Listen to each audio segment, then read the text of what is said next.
Hello दोस्तों, कैसे हैं आप सब। मेरा नाम उमेश कुमार सोला from BRD medical college Gorakhpur, second floor of MBBS student. मैं आपको इस वीडियो में इम्यूनिटी पढ़ाने वाला हूं और बेसिक फ्रेमवर्क बनाएंगे एलर्जी का और इम्यूनिटी का डिफिनीशन और उसके टाइप के बारे में डिस्कस करने वाले हैं डिटेल में। तो चलो शुरू करते हैं। इम्यूनिटी, आखिर इम्यूनिटी क्या होती है? अगर सिंपल वर्ड में कोई पूछे कि इम्यूनिटी क्या है, तो इम्यूनिटी सिंपल आप बताएंगे कि रजिस्टेंस है, एक प्रकार का रजिस्टेंस है जो किसी कॉजेटिव ऑर्गेनिज्म या उसके द्वारा प्रोड्यूस टॉक्सिन के प्रति रक्षा करती है, लेकिन रेजिस्टेंस प्रोवाइड करवाती है टॉक्सिन से या माइक्रो ऑर्गेनिज्म से।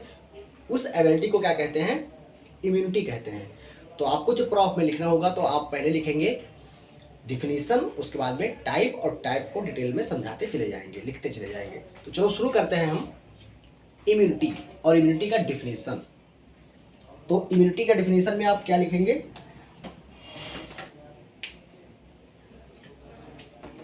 ability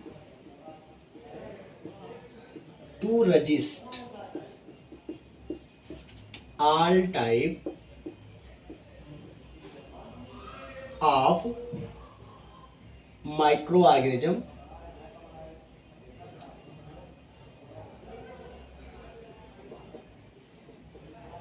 एंड उनके द्वारा रिलीज की हुई टॉक्सिन्स या ऑर्गेनिज्म, माइक्रो ऑर्गेनिज्म कहो या ऑर्गेनिज्म कह दो, ठीक है, क्योंकि पैरासाइट्स भी हो सकते हैं या और कई तरीके से होते हैं, तो सीधे ऑर्गेनिज्म ही लिख देना, ठीक है।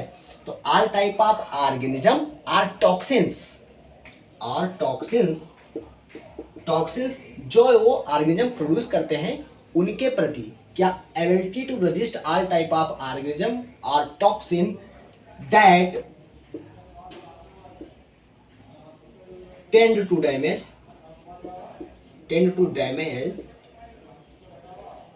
tissue or organ। Simple language में क्या हो गया? Ability to resist all type of organism और toxin that tend to damage tissue और ऑर्गन। ये क्या हो गया? डिफिनीशन हो गया आपकी इम्यूनिटी का। अब हम देखेंगे टाइप। टाइप बेसिकली जो इम्यूनिटी है वो दो तरीके से बांटी गई है, इननेट इम्यूनिटी और एक्वायर्ड इम्यूनिटी। इननेट इम्यूनिटी ऐसी इम्यूनिटी होती है जो बर्थ के दौरान ही प्रेजेंट होती है, जबकि जो एक्वायर्ड होती है वो बर्थ के बाद 1 महीने के अंदर बनती है। इननेट इम्यूनिटी कम मात्रा में प्रोटेक्ट करती है बॉडी को then acquired immunity. Acquired immunity का प्रभाव ज़्यादा होता है, ठीक है। तो मच इम्यूनिटी किस टाइप की होती है? एक्वायर्ड टाइप की होती है। तो दो प्रकार की इम्यूनिटी यहाँ पर हम पढ़ेंगे। पहला पढ़ेंगे इननेट और दूसरा पढ़ेंगे एक्वायर्ड। तो जो पहली इम्यूनिटी है वो क्या है? इननेट है, और दूसरी क्या है? एक्वायर्ड। एक्वायर्ड या इसे एडेप्टिव इम्यूनिटी भी कहते हैं। तो आर एडेप्टिव इम्यूनिटी, साथ में लिखते रहिएगा। लिखते रहने से क्या होगा? आपको धीमा नहीं लगेगा वीडियो। तो इननेट इम्यूनिटी या एक्वायर्ड इम्यूनिटी, दो प्रकार की इम्यूनिटी को मेनली बांटा गया है। अब इननेट इम्यूनिटी क्या होती है? Innate immunity means present from birth. तो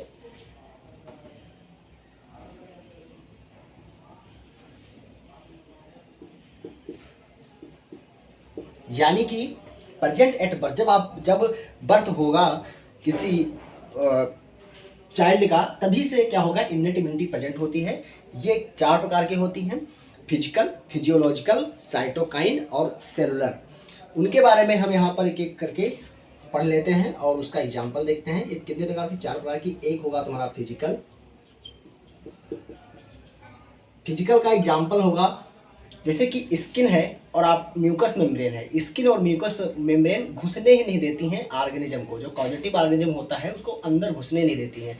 तो ये बैरियर की तरह काम करती हैं। यानी कि फिजिकल तुम्हारा है, फिजिकल यानी कि बैरियर तुम्हारा क्या होगा? स्किन और mucus membrane.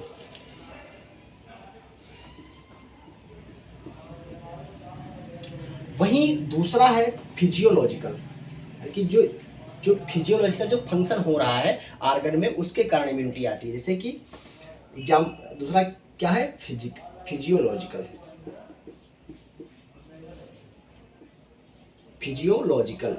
Immunity. Physiological immunity में जो एग्जाम्पल है, जैसे कि फीवर हो जाने से जो माइक्रो ऑर्गेनिज्म होते हैं वो अच्छे से ग्रो नहीं कर पाते हैं। तो फीवर भी एक मैकेनिज्म है और किसके अंतर्गत आता है, इन्नेट इम्यूनिटी के अंतर्गत, और उसमें भी किसके अंदर, फिजियोलॉजिकल इम्यूनिटी। तो एग्जाम्पल इसका हो गया fever, acid from stomach,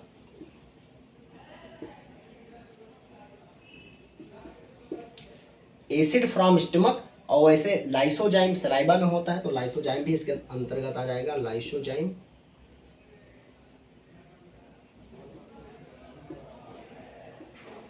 lysozyme from saliva या अदर डाइजेस्टिव एंजाइम जो डाइजेस्ट कर सकती हैं बैक्टीरिया को, तो या अदर डाइजेस्टिव एंजाइम।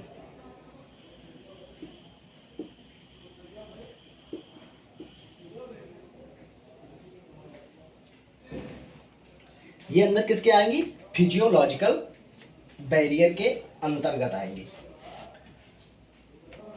अब अगला इसमें है, अगला जो है वो है सेलुलर बैरियर। सेलुलर बैरियर में का जो प्रोसेस होता है क्या होता है, फैगोसाइटोसिस होता है।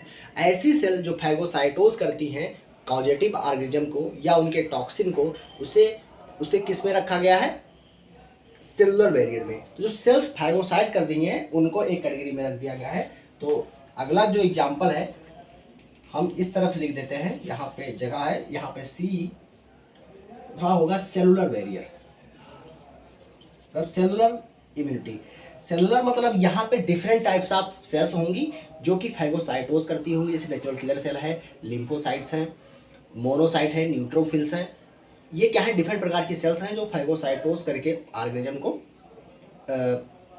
ख़त्म कर देती हैं और ये बर्थ के दौरान से प्रेजेंट होती हैं। तो सेलुलर जैसे कि तुम्हारा natural killer cell, NK cell, NK cell का फुल फॉर्म क्या है, नेचुरल किलर सेल है। वह और न्यूट्रोफिल हो गई, neutrophil, monocyte, neutrophils, monocyte, leukotrienes. ध्यान देना, ल्यूकोट्राइन्स और ये न्यूट्रोफिल्स दोनों क्या कराती हैं, फैगोसाइटोस कराती हैं। और साथ में न्यूट्रोफिल्स और जो माइक्रोफेज होती हैं ये इन्फ्लामेशन भी करवाते हैं। अब इसमें डिफरेंस होता है, कौन एक्यूट कराता है कौन क्रोनिक कराता है, ये सब आप सेकेंडरी में पढ़ेंगे अच्छे से, तो यहाँ इसको छोड़ ही देते हैं। अगला एग्जाम्पल क्या है, ल्यूकोट्राइन्स। ये सब क्या एग्जाम्पल है, सेलुलर बैरियर के या सेलुलर इन्नेट इम्यूनिटी के एग्जाम्पल हैं। अगला है साइटोकाइन, अगला है साइटोकाइन।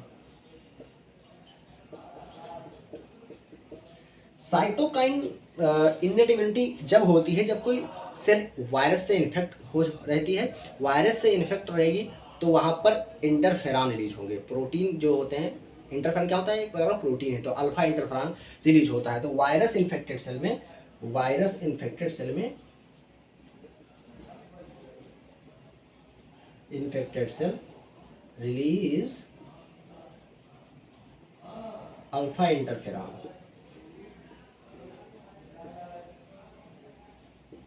तो ये तुम्हारा साइटोकाइन इन्नेट इम्यूनिटी के अंतर्गत आएगा। दूसरा हम देखते हैं एक्वायर्ड और एडेप्टिव इम्यूनिटी। ये एक्वायर्ड हो रहा है आफ्टर बर्थ, तो इसमें लिख लेंगे acquired after birth. Acquired after birth, और इसको इस प्रोसेस को होने में लगभग मंथ लग जाते हैं, महीने लग जाते हैं। तो इस प्रोसेस को होने में लगभग मंथ लग जाते हैं, महीने लग जाते हैं। उसके बाद में हमारी एक्वायर्ड या एडेप्टिव इम्यूनिटी आती है, क्योंकि एक्वायर्ड और एडेप्टिव इम्यूनिटी प्रोसेस होती है, जबकि ये क्या है, बैरियर्स हैं। इनके कारण जैसे कि फिजिकल है तो रोक दे रहा है, फिजियोलॉजिकल है तो उसको डाइजेस्ट कर दे रहा है, सेलुलर है तो उसको फैगोसाइट कर रहा है, साइटोकाइन है तो उसको इनएक्टिव कर दे रहा है वायरस को। तो ये सब जो हमारे बैरियर थे, वहीं पर एक्वायर्ड और एडेप्टिव इम्यूनिटी एक्वायर्ड होती है आफ्टर बर्थ, लगभग महीनों लग जाते हैं, महीना लग जाता है ये एक्वायर्ड करने में। अब जो एक्वायर्ड इम्यूनिटी है ये पैसिव हो सकती है, एक्टिव हो सकती है, नेचुरल हो सकती है, आर्टिफिशियल हो सकती है, सेल मीडिएट हो सकती है या ह्यूमरल इम्यूनिटी हो सकती है। यहाँ पर हम डिस्कस करेंगे डिटेल में ह्यूमरल और सेल मीडिएट इम्यूनिटी। तो ये हो सकती है पैसिव और एक्टिव इम्यूनिटी। दूसरा नेचुरल या आर्टिफिशियल या नेचुरल।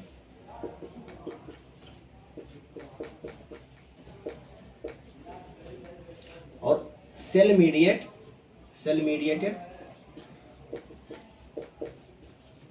और ह्यूमरल इम्यूनिटी। तो ये एक्वायर्ड और एडेप्टिव इम्यूनिटी के ही टाइप है, passive, active, artificial, natural, cell mediated, humoral. Passive मतलब कि बनी बनाई एंटीबॉडी दे दिया गया आर्टिफिशियली से कि स्नेक बाइट में क्या जाता है, बनी बनाई एंटीबॉडी दे दी जाती है। एक्टिव मतलब कि पहले उसको किसी एनिमल में टॉक्सिन को इंजेक्ट करवाया जाएगा, उसके बाद उसमें एंटीबॉडी बनेगी और उस एंटीबॉडी ये जो एक्टिव है, एक्टिव लाइव एक्टिन्यूटेड फॉर्म दे देते हैं एंटीजन का, जो पेशेंट होगा उसी को, और जिसके कारण क्या होता है उसमें खुद से एंटीबॉडी बन जाती है। तो और जब उसका एक्चुअल इन्फेक्शन होगा तो एंटीबॉडी पहले से ही बनी रहती है। तो ये एक्टिव हो गया। पैसिव में किसी दूसरे जानवर में इंजेक्ट कराएंगे, एंटीबॉडी बना लेंगे और उसको जाके इंजेक्ट कर लेंगे, जैसे कि इंसेक्ट, जैसे स्नेक वेनम होगा, स्नेक वेनम का जो एंटीटॉक्सिन बनता है वो तुम्हारा पैसिव में आएगा। आर्टिफिशियल और नेचुरल दो प्रकार के होते हैं। नेचुरल बन जाए या आर्टिफिशियल तरीके से बन जाए एंटीबॉडी। दूसरा है सेल मीडिएटेड या ह्यूमरल इम्यूनिटी। सेल मीडिएटेड मतलब कि कोई सेल इन्वॉल्व हो रही है, वहीं पर ह्यूमरल यानी कि ब्लड में क्या होंगी, एंटीबॉडीज होंगी, और सेल मीडिएटेड यहाँ पे लिम्फोसाइट्स होंगी, सेल्स होंगी। तो इनके कारण इम्यूनिटी प्रोवाइड होती है। देखो एक्चुअली में सेल मीडिएटेड और ह्यूमरल इम्यूनिटी एक दूसरे से इंटरलिंक्ड हैं और इनके बीच में बहुत सारे ब्रिजेस होते हैं जो वर्क करते हैं। जैसे डेंड्राइटिक सेल एक ब्रिज की तरह काम करता है। ये सब हायर लेवल की है, आप सेकेंडरी में पढ़ेंगे, जब आप सेकेंडरी में माइक्रोबायोलॉजी पढ़ेंगे तो वहाँ पे डिस्कस करेंगे आप डिटेल में। यहाँ पे हमको अब सेल मीडिएटेड और ह्यूमरल इम्यूनिटी को डिटेल में पढ़ना है। तो इसको हम रब कर दे रहे हैं। आप लोग लिखना चाहें तो लिख सकते हैं, वीडियो को पॉज भी कर सकते हैं। अगर आप नहीं लिखे हैं, लिख लेंगे तो आपके लिए अच्छा होगा, क्योंकि आपको यूनिवर्सिटी एग्जामिनेशन में जाके लिखना होता है। अब हम जो डिटेल में डिस्कस करने जा रहे हैं वो हम सेल मीडिएटेड और ह्यूमरल इम्यूनिटी के बारे में डिस्कस कर रहे हैं। एक तरफ लिख देंगे humoral immunity, humoral versus cell mediated. आप लोग एनसीईआरटी से तो पढ़ के आए ही होंगे, कुछ ना कुछ तो जानते ही होंगे। ग्राफ्ट रिएक्शन में कौन सा यूज होता है, सेल मीडिएटेड ना। तो ये सब चीज़ें तो छोटी छोटी चीज़ें हैं जो आप लोग जानते होंगे और जानना चाहिए। अगर नहीं जानेंगे तो फिर आगे यहाँ पर समझ में आने वाला नहीं है। ऐसा नहीं है, हम बहुत बेसिक पढ़ाते हैं, सब कुछ बताते हैं, सब कुछ समझ में आएगा। आपको आता है नहीं आता है कोई बात नहीं, आप समझ जाएंगे। देखो ह्यूमरल में जो होता है, जो एंटीबॉडी होती है वो डेवलप होती हैं सर्कुलेटिंग ब्लड में। तो यहाँ पर क्या होता है, एंटीबॉडी इसमें क्या होता है, डेवलप सर्कुलेटिंग एंटीबॉडी। तो यहाँ पर इसमें क्या होगा, ह्यूमरल में डेवलप हो जाएंगी सर्कुलेटिंग एंटीबॉडीज। वहीं पर जो सेल मीडिएटेड होती है, यहाँ पर टी लिम्फोसाइट्स होंगे, लिम्फोकाइन होता है मेनली, लिम्फोकाइन, और लिम्फोकाइन से क्या बनता है, टी लिम्फोसाइट आगे चल के मेच्योर होता है, सेंसिटिव होता है और एंटीजन से रिएक्ट करता है। अब जो टी सेल्स हैं वो भी कई प्रकार की हो सकती हैं, हेल्पर हो सकती है, मेमोरी हो सकती है, सप्रेसर हो सकती है और साइटोटॉक्सिक। तो ये तुम्हारा होता है लिम्फोसाइट द्वारा। इसमें क्या है, एंटीबॉडीज बन रही हैं और इसमें क्या है, लिम्फोसाइट है। इसमें जो होगा वो क्या होगा, बी लिम्फोसाइट होगा। इसमें कौन होगा, बी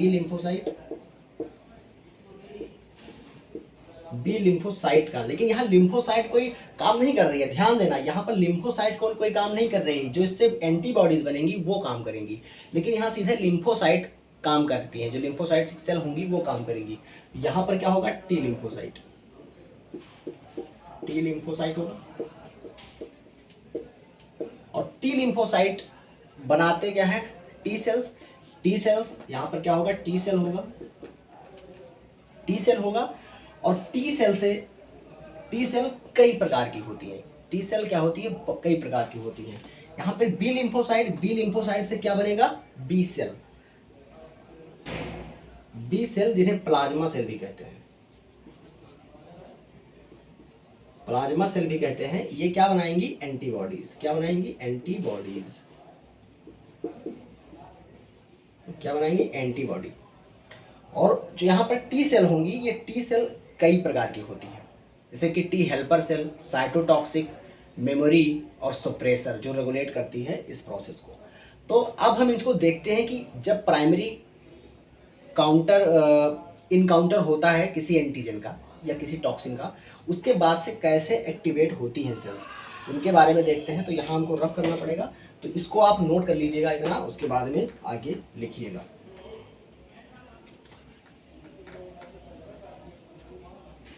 देखिए, इसका ग्राफ रिएक्शन में रोल होता है, इसका ग्राफ रिएक्शन में कोई रोल नहीं होता है।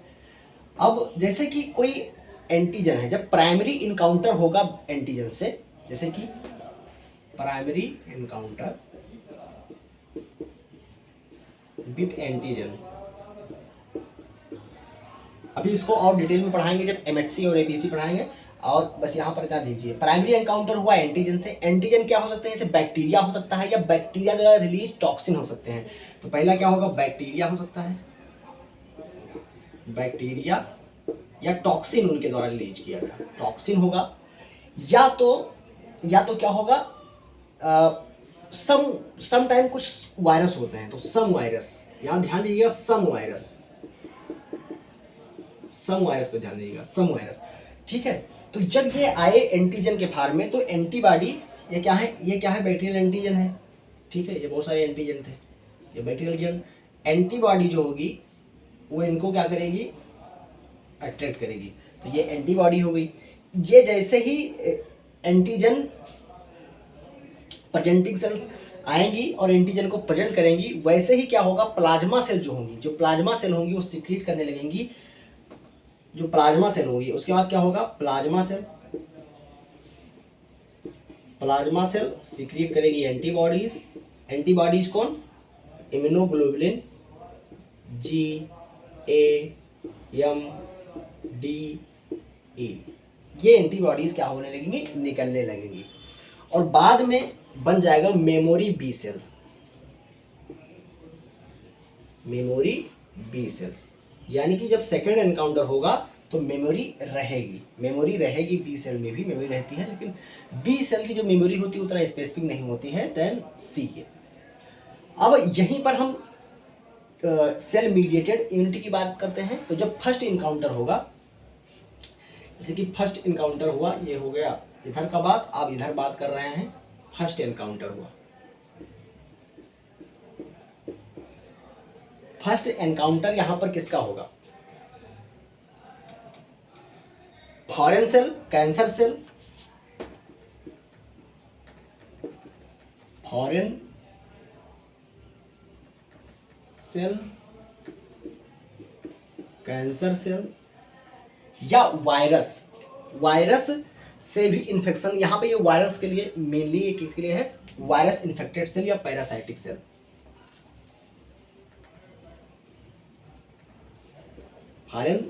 First encounter foreign cell, cancer cell, virus infected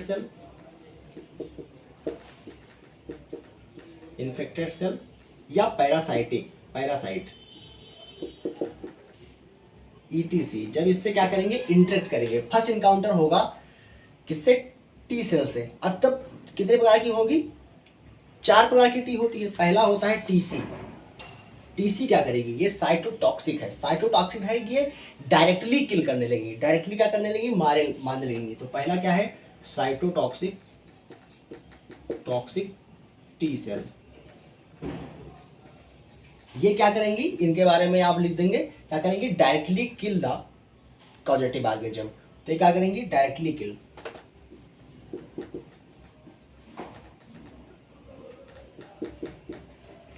करेंगी। और कैसे किल करेंगी, मान लीजिए ये सेल है, क्या है, सेल है, और सेल पे अंदर का मामला है, और इस पे क्या होगा, बहुत सारे क्या होंगे, एंटीजन होंगे जो लगे होंगे सेल पे। जो पॉजिटिव ऑर्गेनिज्म होगा उस पे क्या होंगे, एंटीजन होंगे। एंटीजन सरफेस पे होगा तो टी सेल आएगा, टीसी सेल, ये क्या होंगे, इससे इंटरेक्ट करेंगे एंटीजन, यहाँ पर एपीसी होगा और जाके इससे इंटरेक्ट करेगा, एंजाइम रिलीज करवाएगा, एंजाइम रिलीज कराएगा और बाद में क्या किसको कर लेगा, फाइगोसाइट कर लेगा, फाइगोसाइट कर लेगा। तो ये तो प्रोसेस होता है आपका साइटोटॉक्सिक टी सेल का। अगला है हेल्पर सेल। हेल्पर सेल को CD4 भी कहते हैं और इसको हेल्पर, इसमें दो प्रकार का होता है, टी हेल्पर 1 और टी हेल्पर 2 और टी हेल्पर 17 भी होता है। तो उसके बारे में डिटेल में पढ़ेंगे हम कि टी हेल्पर क्या होता है और वो क्या करता है। तो इसको यहाँ से हम रफ कर देते हैं, इधर इस तरफ लिख रहे हैं। ये हम किसकी बात कर रहे हैं, सेल मीडिएटेड इम्यूनिटी की बात कर रहे हैं। इसमें क्या होगा, टी हेल्पर, TH मतलब कि ये क्या है, हेल्पर, TH क्या है, हेल्पर, या कि CD4 या इसे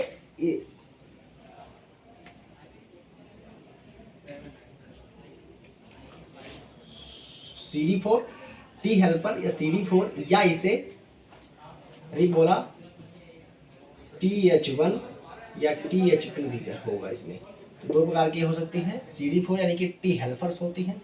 हेल्पर्स क्या है, मतलब हेल्प कर रही है, सिक्रीट करती हैं क्या, इंटरल्यूकिन को। क्या सिक्रीट करती हैं, इंटरल्यूकिन सिक्रीट करती हैं। उसके बाद माइक्रोफेजेस बी सेल्स को, बी सेल से सिक्रीट होता है, तो ये सिक्रीट करवाएंगे इंटरल्यूकिन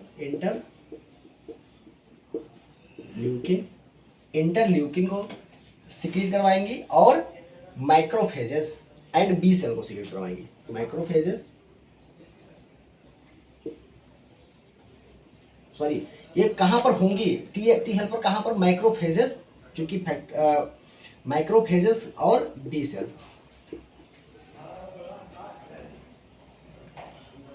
तो ये इंटरल्यूकिन को सिक्रीट करवाएंगे माइक्रोफेजेस और बी सेल में। उसके बाद में अगला है टी मेमोरी मतलब इसको मेमोरी सेल भी कहते हैं। मेमोरी सेल ये तुम्हारा स्ट्रांग सेकेंडरी रिस्पांस में मदद करता है कि जब सेकेंड एनकाउंटर होगा किसी एंटीजन का तो ये स्ट्रांग इम्यूनिटी प्रोवाइड करवाते हैं उस समय, यानी कि स्ट्रांग रिस्पांस करवाते हैं। तो टी मेमोरी सेल का काम यह होता है। उसके बाद में टी सप्रेसर आता है। टी सप्रेसर यानी कि TS, ये सप्रेसर क्या करता है, सप्रेस द इम्यून रिस्पांस।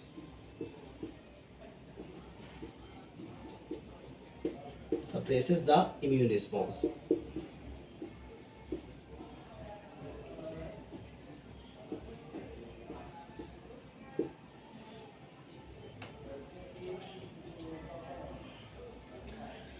अब जो ये सप्रेस करवा रहा है इम्यून रिस्पांस को, यानी कि रेगुलेटर की तरह काम कर रहा है, यानी कि रेगुलेटरी फंक्शन है इसका, रेगुलेटरी फंक्शन।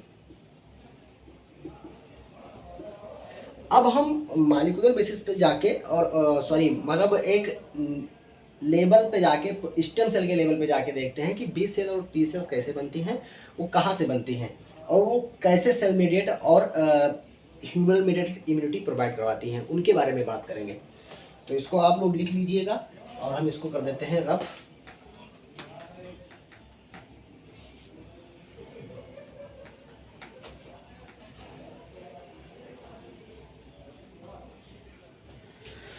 देखो ये क्या है, कोई बोन है, बोन में क्या होगा, स्टेम सेल होंगी, तो ये हिमेटोपोएटिक स्टेम सेल है। क्या है, haematopoietic stem cell, haematopoietic stem cell, ये दोनों क्या है, हिमेटोपोएटिक स्टेम सेल है। इन्हीं से दोनों प्रकार की सेल बन जाएंगी। एक होगा कॉमन लिम्फाइड प्रोजेनाइटर सेल और एक होगा लिम्फाइड प्रोजेनाइटर सेल। तो एक होगा कॉमन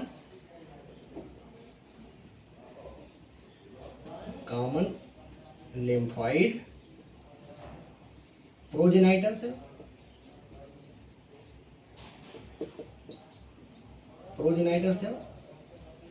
और इधर क्या होगा, यहां पे होगा डेवलपिंग, यहां पर होगा लिम्फाइड प्रोजेनाइटर सेल। क्या होगा, lymphoid progenitor cell. Lymphoid progenitor cell, और ये क्या होगा, बी सेल है। क्या है, डेवलपिंग बी सेल है।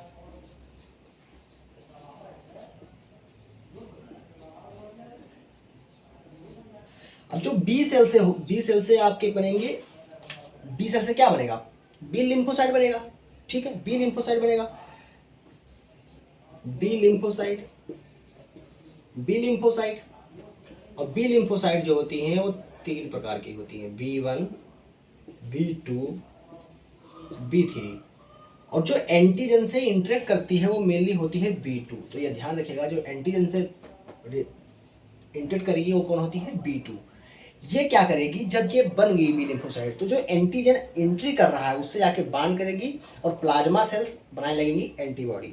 जब ये एंटीजन से, जब ये जाके एंटीजन से, ये एंटीजन है, इससे ये B2 बाइंड करेगा, B2 जाके बाइंड करेगा। और B2 जैसे बाइंड करेगा एंटीजन से, वैसे ही जो बी सेल्स होंगी, बी सेल वो सिक्रीट करने लगेंगी IgG,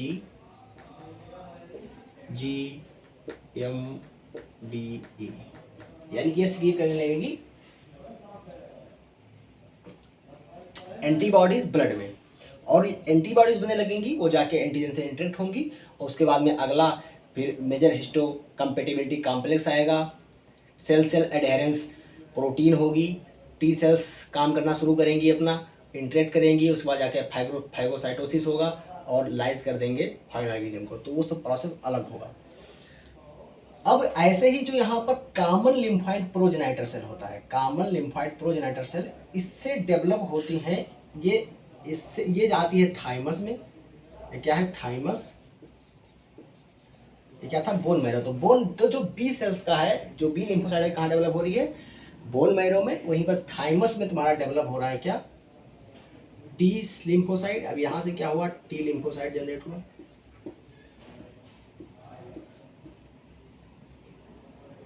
टी लिम्फोसाइट जनरेट हुआ।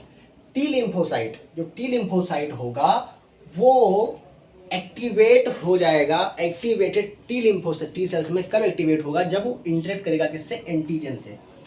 तो ये क्या करेगा, एंटीजन से टी सेल, ये क्या करेगा, इससे जब एंटीजन से मिलेगा तभी क्या हो जाएगा, एक्टिवेट हो जाएगा। और एक्टिवेट हो जाएगा तो ये अपना काम आगे का शुरू करेगा। तो जब दोनों देखो, दोनों जब काम कर रहे हैं एंटीजन के साथ में, तभी वो क्या हो रही है, एंटीजन सेंसिटिव।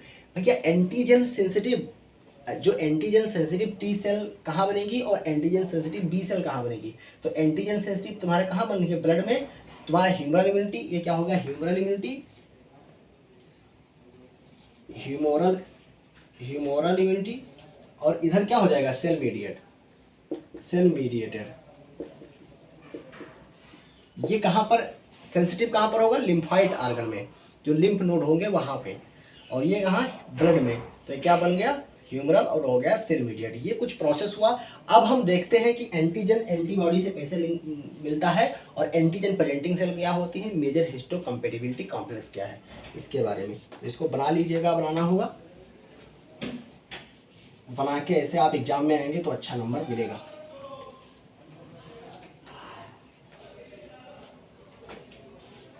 उसके बाद देखो, जो एंटीबॉडी है, ये नॉर्मल बना रहे हैं एंटीबॉडी, ये एंटीबॉडी थी। कुछ ऑर्गेनिज्म जो फॉरेन एंटीजन होंगे बॉडी में, जब अटैक होगा तो एंटीजन बन जाएंगे, एंटीजन आएंगे। एंटीजन जाके बाइंड हो जाएंगे एंटीबॉडी से, एंटीजन बाइंड हो जाएंगे एंटीजन से। और जो एंटीजन प्रेजेंटिंग सेल होगी, इस एंटीजन को प्रेजेंट करेगी और तब जाके काम करेगा टी सेल। और टी सेल में टी सेल रिसेप्टर होते हैं और cell to cell adherence protein होते हैं, ताकि कंबाइन करेंगे MHC प्रोटीन से, MHC प्रोटीन से टी सेल रिसेप्टर कंबाइन करेंगे, और जो cell to cell adherence protein होंगे वो आपस में कंबाइन करेंगे और आगे का रास्ता साफ करेंगे। माइक्रोफेज को लेकर आएंगे, फैगोसाइट करवाएंगे, या डिफरेंट थिंग्स से आके जो फैगोसाइट करती है उनसे क्या करेंगे, फैगोसाइट करवा के ख़त्म करवा देंगे उनको। तो अब ये क्या हुआ, ये क्या बन जाएगा, एंटीजन आके क्या हो जाएगा, प्रेजेंट हो जाएगा। तो इस पर क्या हो जाएगा, एंटीजन आके प्रेजेंट हो गया, एंटीजन प्रेजेंट हो गया। अगर ये बड़ा मॉलिक्यूल लेंगे, मतलब ऐसे ले रहे हैं, तो सीधे ऐसे यहाँ पर क्या कर देना, रख देना, ठीक है। तो ये एंटीजन प्रेजेंटिंग हो गया। तो ये एंटीजन प्रेजेंटिंग सेल आएगा। जो एंटीजन, देखो जैसे मान लो एंटीजन प्रेजेंटिंग सेल है एपीसी, एपीसी का फुल फॉर्म क्या है, एंटीजन प्रेजेंटिंग सेल। इस पे एमएचसी प्रोटीन होगी, एमएचसी प्रोटीन होगी, एमएचसी, एमएचसी प्रोटीन क्या होती है, मेजर हिस्टोकम्पेटिबिलिटी कॉम्प्लेक्स। एमएचसी का फुल फॉर्म क्या है, मेजर हिस्टोकम्पेटिबिलिटी कॉम्प्लेक्स प्रोटीन होंगी इस पे। ये तुम्हारी इंटरेक्ट किसके साथ में करेंगी, टी सेल रिसेप्टर से, टी सेल रिसेप्टर से। ये क्या है, टी सेल है, ये क्या है, टी सेल है। टी सेल से ये क्या है, टी सेल रिसेप्टर है, सेल रिसेप्टर। इससे ये इंटरेक्ट हो गई, बीच में क्या होगा, एंटीजन होगा। ये क्या है, एंटीजन है, क्या है, एंटीजन है। ये दोनों को क्या कर ली, एंटीजन को दोनों तरफ से दबा चुकी है। यानी कि एंटीजन प्रेजेंटिंग सेल और टी सेल जाके पहले एंटीजन प्रेजेंटिंग सेल, यानी कि एंटीजन को लाकर ऐसे खड़ा कर दिया, एंटीजन को दिखा रहा है कि आओ आओ आओ हमारे पास में एंटीजन है। अब एंटीजन देखा कि हाँ, मतलब टी सेल देखा कि भैया चलो चलो जल्दी उसके पास में एंटीजन है, ये अपना लेकर आएगा क्या, T cell receptor. T cell receptor ला के आया, बिल्कुल जाम कर दिया, एंटीजन को जाम कर दिया। और जो सेल प्रोटीन होगी, जो सेल टू सेल एडेरेंस प्रोटीन होंगी, वो भी क्या करेंगी, एक दूसरे से बाइंड कर जाएंगी। वो भी जो सेल एडेरेंस प्रोटीन होगी, जो सेल एडेरेंस प्रोटीन है, वो भी आके, ये क्या है, सेल टू सेल एडेरेंस प्रोटीन है, सेल टू सेल एडेरेंस प्रोटीन। तो सेल टू सेल एडेरेंस प्रोटीन आगे मिल गई। आगे चल के क्या हो जाएगा, फाइकोसाइटोसिस हो जाएगा, लाइसिस हो जाएगा, पॉजिटिव ऑर्गेनिज्म का या एंटीजन का मामला खत्म, और आपको इम्यूनिटी प्रोवाइड हो जाएगी। अब ग्राफ की बात, इतना पढ़ा दिए हम, ग्राफ नहीं बताए कि ग्राफ आखिर कैसे बनाएंगे, टाइम और कंसंट्रेशन ऑफ एंटीबॉडी का, उसको भी बता देते हैं। इसको निकाल दे रहे हैं, आप लोग लिखते रहिएगा, जिससे कि एग्जाम के टाइम आप अच्छे से रिवाइज कर सकें। तो देखो, जो ग्राफ अगर हम ग्राफ बनाएं किसके बीच में, एंटीबॉडी कंसंट्रेशन और टाइम के बीच में, टाइम जो कि डेज में होगा, दिनों में लिया जाएगा, वहीं पर कंसंट्रेशन ऑफ एंटीबॉडी का कंसंट्रेशन है। आर्बिट्रेरी यूनिट हो सकती है, कोई भी यूनिट ले लें, कोई जरूरी नहीं है कि बस आप नंबर ले सकते हैं। एंटीबॉडी का कंसंट्रेशन है, ठीक है। इसके बीच में अगर ग्राफ खींचते हैं, जो प्राइमरी इन्फेक्शन हुआ, जब प्राइमरी इन्फेक्शन होता है तो कुछ ऐसे ग्राफ दिखता है, नहीं कोई रिस्पांस नहीं है। कुछ देर के बाद में जब रिस्पांस आता है, जो कि 60 ड्यूरेशन के लिए होता है, और फिर से सेकेंडरी एंटीजन आया, तो ये क्या कर रहा है, देखो जो ये टाइम है, ध्यान देना यहाँ पे, टाइमिंग का ध्यान देना। जो सेकेंडरी रिस्पांस है, जो ये वाला टाइम है, ये वाला टाइम, वो इस वाले टाइम से ज़्यादा होना चाहिए। यानी कि ये मान लो T2 है और ये T1 है, तो T2 is less than T1, T2 is less than T1। यहाँ पर क्या हुआ, प्राइमरी एंटीजन आया, यहाँ पर सेकेंडरी एंटीजन आया,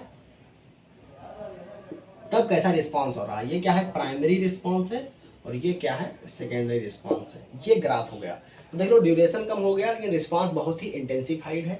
अगर हम आर्बिट्री नंबर दे रहे हैं, इसको दे रहे हैं 20, तो यहाँ क्या होगा, लगभग 100 होगा, ठीक है।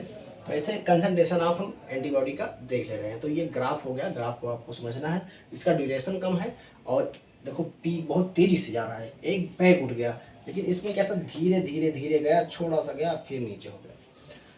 तो ऐसा कुछ ग्राफ आता है अगर हम concentration of antibody versus time days में ग्राफ खींचते हैं। तो ये कुछ इम्यूनिटी के बारे में बात था। अब हम अगला पढ़ने वाले हैं एलर्जी, हाइपर सेंसिटिविटी, और साथ में है फीवर, एनाफाइलेक्सिस शॉक क्या होता है, इसके बारे में डिस्कस करेंगे। साथ में एंटीबॉडीज बताएंगे, ठीक है। तो कंटिन्यू जुड़े रहिए मेरे चैनल से, और चैनल को सब्सक्राइब कर दिए नए हैं तो, और लाइक ज़रूर करें, लाइक करना ना भूलें। धन्यवाद।